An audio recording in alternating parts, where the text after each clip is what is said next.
ભુજ તાલુકાની માધાપર જિલ્લા પંચાયત બેઠક પર આ વખતે ભારતીય જનતા પાર્ટી એક નવો અને ચોંકાવનારો પ્રયોગ કર્યો છે।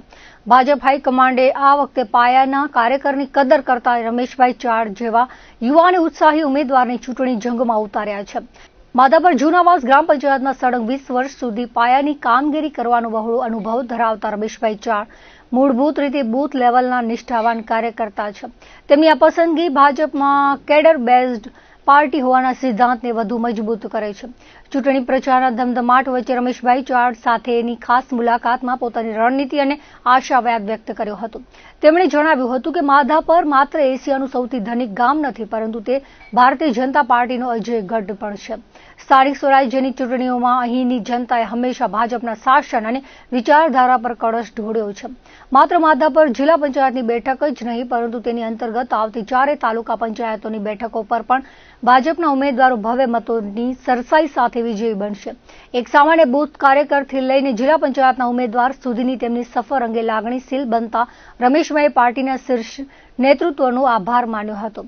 તેમણે કહ્યું હતું કે જ્યારે પક્ષ એક નાના કાર્યકર પર આટલો મોટો ભરોસો મૂકે છે, ત્યારે જવાબદારી અનેક ગણી વધી જાય છે। આ પ્રચાર અભિયાનની સૌથી નોંધપાત્ર બાબત એ છે કે સામાન્ય રીતે મોટા નેતાઓ માટે નાના કાર્યકરો પ્રચાર કરતા હોય છે, પરંતુ માધાપરમાં ચિત્ર કંઈક અલગ જ જોવા મળી રહ્યું છે। અહીં એક બૂથ સ્તરના કાર્યકર રમેશભાઈ ઉમેદવાર હોવાથી કચ્છના દિગ્ગજ નેતાઓ પોતે તેમની સાથે રહીને જનસંપર્ક કરી રહ્યા છે। આ ઘટનાક્રમ ભાજપની શિસ્તબદ્ધતા અને કાર્યકર્તાલક્ષી અભિગમનું ઉત્તમ ઉદાહરણ પૂરું પાડે છે। ઉમેદવારી ફોર્મ ભરાયા બાદ માધાપર બેઠક હેઠળ આવતા વિવિધ ગામો અને જ્ઞાતિ સમાજના અગ્રણીઓ તરફથી તેમને અભૂતપૂર્વ આવકાર મળી રહ્યો છે। રમેશભાઈના જણાવ્યા અનુસાર ગ્રામીણ વિસ્તારોમાં પ્રચાર દરમિયાન જે રીતે લોકો સ્વયંભૂ જોડાઈ રહ્યા છે, તે જોતા જનસમર્થનનો જુવાળ સ્પષ્ટપણે ભાજપ તરફથી દેખાઈ રહ્યો છે। પોતાના આગામી વિઝન અંગે વાત કરતા રમેશભાઈ ચાડે મક્કમતાથી જણાવ્યું હતું કે માધાપર વિસ્તારમાં છેલ્લા ઘણા સમયથી જે વિકાસ કાર્યો થયા છે, તેને આગળ ધપાવવાની સાથે જે માળખાગત સુવિધાઓની ખૂટતી કડીઓ છે, તેને પ્રાથમિકતાના ધોરણે પૂર્ણ કરવામાં આવશે। શિક્ષણ, આરોગ્ય અને પીવાના પાણી જેવી પાયાની સુવિધાઓ વધુ સુદૃઢ બને અને છેવાડાના માનવી સુધી સરકારી યોજનાઓના લાભો પહોંચે તે માટે તેઓ હંમેશા જાગૃત રહેશે। પાર્ટીના વરિષ્ઠ નેતાઓના માર્ગદર્શન હેઠળ માધાપરને આધુનિક અને સુવિધાસભર બનાવવા માટેની નેમ સાથે તેઓ જનતાના આશીર્વાદ માંગી રહ્યા છે।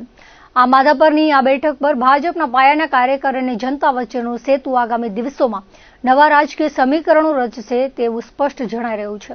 સ્થાનિય સ્વરાજ્ય ચૂંટણીનો પ્રચાર જોરથી દરેક પાર્ટીઓ કરી રહી છે। 26મી તારીખે જ્યારે મતદાન છે, ત્યારે માધાપરની જનતાને હું વિનંતી કરું છું કે આપણે 100% મતદાન કરી અને લોકશાહીના પર્વને મજબૂત બનાવીએ અને આપણા એક સારા નેતાને ચૂંટીએ